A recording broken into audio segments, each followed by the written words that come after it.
अस्सलाम वालेकुम। आज का हमारा टॉपिक है गैसियस एक्सचेंज इन ह्यूमंस। आज हम देखेंगे कि इंसानों में गैसों का तबादला कैसे होता है। तो इंसानों में जब गैसों के तबादले का हम जिक्र करते हैं तो हमारे जहन में एक स्ट्रक्चर आता है, एक सिस्टम आता है जिसको हम नाम देते हैं रेस्पायरेटरी सिस्टम का। यानी कि आप ये कह सकते हैं कि ह्यूमंस के अंदर, इंसानों के अंदर जो गैसों का तबादला है वो एक सिस्टम के तहत होता है, एक सिस्टम के थ्रू होता है जिसको रेस्पायरेटरी सिस्टम का नाम दिया जाता है। ये जो रेस्पायरेटरी सिस्टम है ह्यूमंस का, ये दो हिस्सों पर मुश्तमिल है।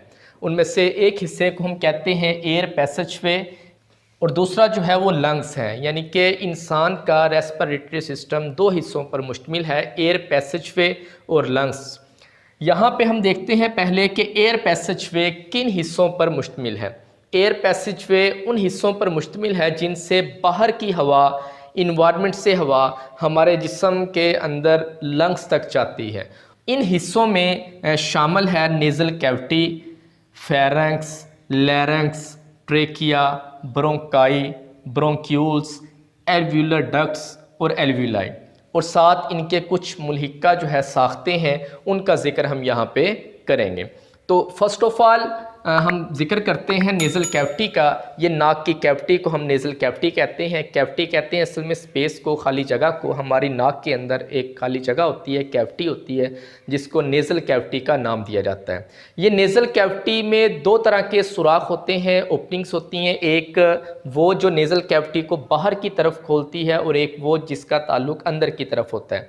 यानी कि नेज़ल कैविटी जिन सुराखों के ज़रिए बाहर की तरफ खुलती है उनको हम नाम देते हैं एक्सटर्नल नॉस्ट्रल्स का, और वो नॉस्ट्रल्स जिनके ज़रिए या वो ओपनिंग्स या वो सुराख जिनके ज़रिए नेज़ल कैविटी अंदर की तरफ खुलती है, किस में खुलती है? ये फेरेंक्स में। उसको हम नाम देते हैं इंटरनल नॉस्ट्रल्स का। नेज़ल कैविटी उसके दरमियान एक दीवार होती है जो नेज़ल कैविटी को दो हिस्सों में तकसीम करती है, और हर एक हिस्से में वहाँ पे हेयर्स होते हैं और म्यूकस होता है। ये हेयर्स और म्यूकस इन दोनों का अपना अपना काम है। तो ये हेयर्स और म्यूकस क्या करते हैं? अंदर जाने वाली हवा में से गर्द के ज़र्रात को फ़िल्टर करते हैं, और म्यूकस का काम क्या है? म्यूकस जो है अंदर दाखिल होने वाली हवा को नमी देता है और इससे क्या करता है? गर्म करता है, ताकि इसका टेम्परेचर जिस्म के टेम्परेचर के बराबर हो जाए। नेज़ल कैविटी दो छोटे सुराखों यानी कि अंदरूनी नॉस्ट्रल्स के ज़रिए फेरेंक्स में खुलती है। अभी मैंने जिक्र किया ना कि ये दो तरह के सुराख होते हैं, एक जिसके ज़रिए नेज़ल कैविटी बाहर की तरफ खुलेगी उसको एक्सटर्नल नॉस्ट्रल्स कहते हैं, ये दो होते हैं छोटे छोटे सुराख, यहाँ पे देखें। और दूसरे जो है अंदर की तरफ नेज़ल कैविटी के दो सुराख होते हैं, उनको हम क्या कहते हैं? इंटरनल नॉस्ट्रल्स कहते हैं। इंटरनल नॉस्ट्रल्स के ज़रिए ये नेज़ल कैविटी फेरेंक्स में खुलती है। फेरेंक्स क्या है? फेरेंक्स एक मस्कुलर रास्ता है जो खुराक और हवा दोनों के लिए ये मुश्तरक होता है। ये रास्ता एसोफेगस के सुराख और लैरिंक्स तक फैला होता है। हवा फेरेंक्स से लैरिंक्स में जाती है, और आपको ये भी पता है कि फेरेंक्स के फर्श के ऊपर जो है एक सुराख ग्लॉटस होता है जो लैरिंक्स में जाके खुलता है। जिस तरह देखिए यहाँ पे ये आपके पास ये नेज़ल कैविटी, यहाँ से जब हवा आती है तो ये किस में जाएगी? ये हवा ये फेरेंक्स में जाएगी। तो जब ये फेरेंक्स में पहुंचती है तो फेरेंक्स के बाद ये जाती है लैरिंक्स में। डैट इज़ लैरिंक्स, इसको हम क्या कहेंगे? लैरिंक्स कहेंगे। फेरेंक्स के बाद हवा किस में आ गई? लैरिंक्स में। तो फेरेंक्स के फर्श पर यहाँ पे एक छोटा सा सुराख होता है, जिस सुराख के ज़रिए हवा जो है फेरेंक्स से किस में जाती है? लैरिंक्स में जाती है। इस सुराख को, छोटे से सुराख को, इस ओपनिंग को हम क्या नाम देते हैं? इसको हम नाम देते हैं ग्लोटिस का। और ग्लोटिस जो है इसके ऊपर जो है, ग्लोटिस के ऊपर एक छोटा सा पर्दा सा होता है, एक ढक्कन सा होता है, जिसको हम एपीग्लोटस का नाम देते हैं। यानी कि आप ये सिंपल कह सकते हैं कि टिश्यू का एक पर्दा जो है ग्लोटस की क्या करता है? हिफाजत करता है, जिसे एपीग्लोटस कहा जाता है। That is epiglottis. इस पर्दे को हम क्या कहेंगे? एपीग्लोटस कहेंगे। इसको क्या कहेंगे? इसको एपीग्लोटस। अब इसका देखिए मखसूस काम है। खुराक अंदर जा रही होती है तो ये एपीग्लोटस क्या करता है? ये हवा की नाली के ऊपर आ जाता है और हवा की नाली को बंद कर देता है, और खुराक सिर्फ खुराक की नाली में ही जाती है। अब देखिए हवा नेज़ल कैविटी से होती हुई फेरेंक्स, फेरेंक्स से होती हुई कहाँ पे आ गई है? लैरिंक्स में आ गई। लैरिंक्स के बाद हवा चली जाती है अगले हिस्से में, जिसका नाम क्या है? ट्रेकिया। ये ट्रेकिया जो है, ये ट्रेकिया बिल्कुल एसोफेगस के सामने की तरफ मौजूद होता है। ये ट्रेकिया जो है, ये ट्रेकिया, ये डेट इज़ ट्रेकिया, ये ट्रेकिया है और इसके साथ यहाँ पे ये क्या पड़ा हुआ है, एसोफेगस। ये एसोफेगस जो है ये खुराक की नाली होती है। इस एसोफेगस के बिल्कुल सामने ट्रेकिया यानी कि हवा की नाली जो है ये पड़ी होती है। यानी कि लैरिंक्स से आगे ट्रेकिया है जिसे हवा की नाली कहा जाता है, विंड पाइप जिसको कहा जाता है। ये तकरीबन 12 सेंटीमीटर लंबी एक नाली होती है और एसोफेगस के सामने की तरफ ये मौजूद होती है। ये एसोफेगस इसके बिल्कुल ये सामने की तरफ ये मौजूद है। ट्रैकिया की दीवार में कार्टिलेज के सी शक्ल के घेरे भी होते हैं। ये कार्टिलेज ट्रैकिया को क्या करती हैं, सिकुड़ जाने से बचाती है, हत्ता कि इसके अंदर जब हवा नहीं होती तब भी ये नहीं सिकुड़ती। तो ये ट्रैकिया है, ये वाला, ये ट्रैकिया। इस ट्रैकिया, इसको विंड पाइप भी कहते हैं। इसके अंदर ये कार्टिलेज के सी शक्ल के यहाँ पे घेरे होते हैं, रिंग्स होते हैं। ये रिंग्स क्या करते हैं, ट्रेकिया को सिकुड़ जाने से बचाते हैं। उस वक्त भी इसको सिकुड़ने नहीं देते जब इसके अंदर हवा मौजूद नहीं होती। तो यहाँ पे एक और थोड़ा सा जिक्र करते चलें। लैरिंक्स जो है, लैरिंक्स कार्टिलेज का बना होता है और ये फेरेंक्स और ट्रेकिया के दरमियान मौजूद होता है। ये देखिए, ऊपर फेरेंक्स है, नीचे ट्रेकिया है। ऊपर फेरेंक्स, नीचे ट्रेकिया, इन दोनों के दरमियान में क्या है, लैरिंक्स। फेरेंक्स और ट्रेकिया के दरमियान में लैरिंक्स पड़ा होता है। ये लैरिंक्स, फेरेंक्स और ट्रेकिया के दरमियान में क्या पड़ा होता है, लैरिंक्स होता है। इसे आप वॉइस बॉक्स भी कहते हैं, यानी कि आवाज़ पैदा करने वाला खाना भी इसको आमतौर पे कहा जाता है। लैरिंक्स के अंदर एक तरफ से दूसरी तरफ जो है रेशादार पट्टियों यानी कि फाइब्रस बैंड्स के दो जोड़े भी यहाँ पे मौजूद होते हैं।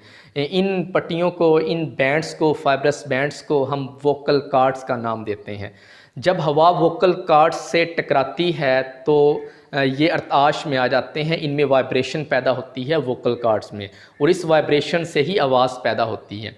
वोकल कॉर्ड्स में उठने वाली वाइब्रेशंस और होंठों और रुखसार और ज़ुबान और दांतों की हरकत मखसूस जो है ये साउंड बनाती है, जिसके नतीजे में हमारी बोल चाल की आवाज़ बनती है। आपने महसूस किया होगा, देखा होगा कि मुख्तलिफ़ लोगों की आवाज़ मुख्तलिफ़ होती है। कमरे के अंदर अगर कोई बोल रहा हो, आप बाहर हों, तो आप पहचान लेते हैं कि कौन सा शख्स अंदर बोल रहा है अगर आपने उसकी पहले आवाज़ सुनी हुई है। तो ये इन्हीं यानी कि हरकत की वजह से होती है। तो बोलने की ताकत का तोहफ़ा सिर्फ़ इंसान को ही दिया गया है और ये उन खसूसियात में से एक है जो इंसान को अशरफुल मखलूक़ात बनाती हैं। अब देखिए, यहाँ पे हम बात कर रहे थे ट्रेकिया। अब हवा नेज़ल कैविटी से फेरेंक्स, फेरेंक्स से लैरिंक्स, लैरिंक्स से किसके पास आ गई, ट्रेकिया के पास आ गई। अब हमने जिक्र किया कि ट्रेकिया जो है ये तकरीबन 12 सेंटीमीटर लंबी होती है और ये एसोफेगस के बिल्कुल सामने की तरफ मौजूद होती है। ट्रेकिया की दीवार में कार्टिलेज के सी शक्ल के यहाँ रिंग्स भी होते हैं, घेरे भी होते हैं। ये कार्टिलेज क्या करते हैं, ट्रेकिया को सिकुड़ जाने से बचाते हैं और उस वक्त भी इसको सिकुड़ने नहीं देते जब इसके अंदर हवा मौजूद नहीं होती।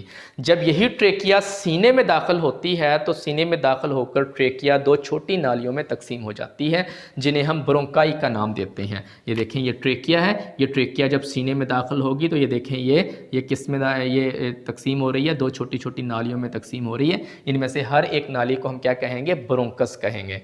दोनों को मजमूई तौर पे ब्रोंकाई कहा जाता है। और ये ब्रोंकाई की दीवारों में कार्टिलेज की बनी यहाँ पे भी जो है प्लेट्स होती हैं। हर ब्रोंकस अपनी अपनी जानब के फेफड़े में दाखिल होकर छोटी छोटी नालियों में तकसीम हो जाता है।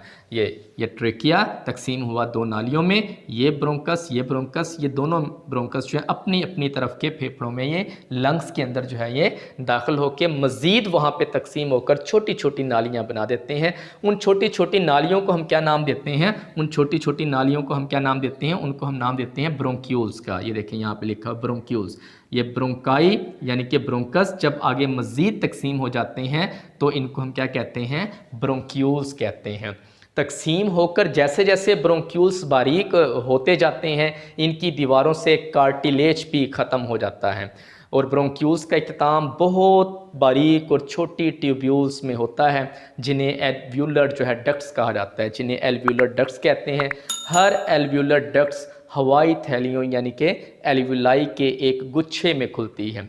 ये एल्व्यूलाई इंसान के जिस्म में गैसों के तबादले की सतह बनाते हैं। हर एल्व्यूलस जो है एक थैलीनुमा साख्त है और इसकी दीवार एपिथेलियम सेल्स की सिर्फ एक तह पर मुश्तमिल होती है। कैपिलरीज का एक जाल इसको घेरे होता है। नेज़ल कैविटी से हवा, फेरेंक्स, फेरेंक्स से लैरिंक्स, लैरिंक्स से होती हुई ट्रेकिया, ट्रेकिया से होती हुई ब्रोंकस, ब्रोंकस से होती हुई ब्रोंक्यूल्स, ब्रोंक्यूल्स के बाद एल्व्यूलर डक्ट्स, एल्व्यूलर डक्ट्स के बाद ये किसके पास जाती है, एल्व्यूलस के पास जाती है। एल्व्यूलस जो है ये इंसान के जिस्म में गैसों के तबादले की सतह यानी कि रेस्पिरेटरी सरफेस बनाते हैं, यहाँ पे गैसों का तबादला होता है। एल्व्यूलस के इर्द गिर्द कैपिलरीज का एक जाल होता है। वो कैसे बनता है, डीऑक्सीजनेटेड ब्लड पल्मोनरी आर्टरी के जरिए लंग्स में जाएगा, लंग्स से होता हुआ आर्ट्रियोल्स, आर्ट्रियोल्स के बाद ब्लड जाता है कैपिलरीज में, कैपिलरीज में गैसों का तबादला होता है। उसके बाद कैपिलरीज आपस में मिल जाती हैं और ये वेन्यूल्स बना देती हैं। वेन्यूल्स के मिलने से दोबारा जो है पल्मोनरी वेन बनती है और जो पल्मोनरी वेन होती है ये ऑक्सीजन वाला यानी कि ऑक्सीजनेटेड जो है खून वापस दिल की तरफ ले जाती है। अब यहाँ पे ये वाली जो कैपिलरीज यहाँ पे पड़ी हुई हैं, इन कैपिलरीज ने एक गुच्छा बनाया होता है एल्व्यूलस के इर्द गिर्द। यहाँ पे देखें ये एल्व्यूलस है, इनके इर्द गिर्द जो है कैपिलरीज का गुच्छा होता है। यहाँ पे जब हवा आ जाती है तो कैपिलरीज के अंदर ब्लड है, तो वो ब्लड क्या करता है, उस हवा में से ऑक्सीजन निकाल लेता है और उस हवा में कार्बन डाइऑक्साइड जो है वो शामिल कर देता है। जब यहाँ पे गैसों का तबादला हो जाता है एल्व्यूलस के अंदर, तो फिर जो है ये कैपिलरीज आपस में दोबारा जो है मिल जाती हैं, ये कैपिलरीज जो है और आपस में मिलके क्या बना देती हैं, ये वेन्यूल्स बना देती हैं। दिल से ऑक्सीजन के बगैर यानी कि डीऑक्सीजनेटेड खून लाने वाली पल्मोनरी आर्टरी फेफड़ों में दाखिल होकर आर्ट्रियोल्स और कैपिलरीज में तकसीम हो जाती है। ये कैपिलरीज एल्वुलाई के गिर्द जो है गलाफ बनाती हैं और फिर आपस में मिलकर ये क्या बना देती हैं, वेन्यूल्स बना देती हैं। वेन्यूल्स के मिलने से पल्मोनरी वेन बनती है जो ऑक्सीजन वाला यानी कि ऑक्सीजनेटेड खून वापस दिल की तरफ ले जाते हैं। तो आज हमने देखा कि गैसेस एक्सचेंज इन ह्यूमन के अंदर गैसों का तबादला कैसे होता है। उसके दो सिस्टम है रेस्पिरेटरी सिस्टम के, एक एयर पैसेज वे, दूसरा कौन सा है, लंग्स। हमने अभी सिर्फ एयर पैसेज वे को देखा है, अभी हमने लंग्स नहीं पढ़ा। तो एयर पैसेज वे में देखें नेज़ल कैविटी सबसे पहले, ठीक है। नेज़ल कैविटी के बाहर वाले जो सुराख हैं उनको हम क्या कहेंगे, एक्सटर्नल नॉस्ट्रल्स। अंदर वाले सुराखों को क्या कहेंगे, इंटरनल नॉस्ट्रल्स। जब हवा जो है नेज़ल कैविटी से होती हुई किसके पास जाती है, फेरेंक्स से। फेरेंक्स के बाद किसके पास जाती है, वो लैरिंक्स के पास जाती है। लैरिंक्स से होती हुई वो किसके पास जाएगी, ट्रेकिया के पास जाएगी। अब लैरिंक्स जो है यहाँ पे एक छोटा सा सुराख भी होता है जिसको हम क्या कहते हैं, ग्लोटस कहते हैं। उसके ऊपर एक पर्दा होता है टिश्यू का जिसको हम क्या नाम देते हैं, एपिग्लोटस का नाम देते हैं। इसका काम अभी मैंने आपको बताया था। जब खुराक आ रही होती है तो ये सांस की नाली को बंद कर देता है। जब ट्रेकिया के पास आती है हवा तो वहाँ से ये किस में चली जाती है, ये ब्रोंकस में। ब्रोंकस के बाद ब्रोंक्यूल्स में, ब्रोंक्यूल्स के बाद ये एल्व्यूलर डक्ट्स में, उसके बाद एल्व्यूलाई में, वहाँ पे गैसों का तबादला होगा। उसके बाद जो है ये हमारे जिस्म से बाहर जो है ये खारिज हो जाती है। रेस्पिरेटरी सिस्टम का जो दूसरा पार्ट है वो है लंग्स, यानी कि रेस्पिरेटरी सिस्टम दो हिस्सों पर मुश्तमिल था, एक एयर पैसेज वे जिसको हमने यहाँ पे डिस्कस किया, दूसरा है लंग्स यानी कि फेफड़े। एक तरफ के तमाम एल्वुलाई मिलकर जो है एक फेफड़ा बनाते हैं। सीने यानी कि थोरैक्स, ये सीने के खिलाफ में फेफड़ों का एक जोड़ा वहाँ पे मौजूद होता है। जिस तरह देखें ये एक ये वाला है, एक ये वाला, एक जोड़ा यहाँ पे मौजूद है। सीने की जो दीवार है, सीने की दीवार, ये सीने की दीवार रिब्स के 12 पेयर्स यानी कि रिब्स के 12 जोड़े और उनके साथ जो मसल्स लगे होती हैं जिनको आप इंटरकॉस्टल मसल्स का नाम देते हैं, ये उन पर मुश्तमिल होती है सीने की दीवार। और फेफड़ों के नीचे जो है, फेफड़ों के नीचे ये फेफड़ा है, इसके नीचे यहाँ पे एक मोटी मस्कुलर जो है साख्त भी मौजूद होती है जिसको आप क्या नाम देते हैं, डायाफ्राम का नाम देते हैं। यहाँ फेफड़ों के नीचे ये मोटी मस्कुलर साख्त है जिसको हम क्या नाम देते हैं, डायाफ्राम का नाम देते हैं। लेफ़्ट लंग्स जो है ये राइट लंग्स की निस्बत थोड़ा सा साइज़ में छोटा होता है। दायां फेफड़ा निस्बतन बड़ा होता है जबकि बायां फेफड़ा छोटा होता है। दायां फेफड़ा जो है वो 3 लोब्स पर मुश्तमिल होता है और ये फेफड़े जो हैं ये स्पंज और लचकदार आर्गन्स हैं, स्पंज की तरह के। जैसे स्पंज होते हैं ना स्पॉन्जी, वैसे ये यानी कि और लचकदार होती हैं ये। इनके अंदर ब्लड वेसल्स भी होती हैं जो कि पल्मोनरी आर्टरीज और वेंस की ही शाखें होती हैं। हर लंग्स के इर्द गिर्द 2 मेम्ब्रेन्स होती हैं जिन्हें हम बैरूनी और अंदरूनी जो है प्लूरल मेम्ब्रेन्स का नाम देते हैं। एक फेफड़ा है उसके अंदर कितनी मेम्ब्रेन्स होंगी, 2 मेम्ब्रेन्स होंगे। ये फेफड़ा है इसके अंदर 2 मेम्ब्रेन्स, एक ये वाली मेम्ब्रेन्स और उसके बाद ये इसके बाहर ये बाहर की तरफ एक और मेम्ब्रेन होगी। इनमें से बाहर वाली को हम क्या कहेंगे, बैरूनी प्लूरल मेम्ब्रेन्स, और अंदर वाली को हम क्या कहेंगे, अंदरूनी जो है प्लूरल मेम्ब्रेन्स, यानी कि एक्सटर्नल और इंटरनल जो है प्लूरल मेम्ब्रेन्स यहाँ पे पाई जाती हैं।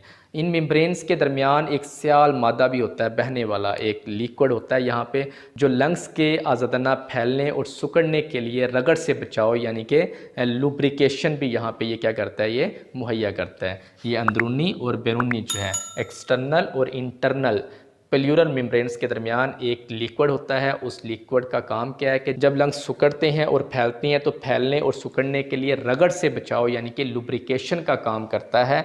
ये जो लिक्विड यहाँ पे पड़ा होता है इन दो मेम्ब्रेन्स के दरमियान।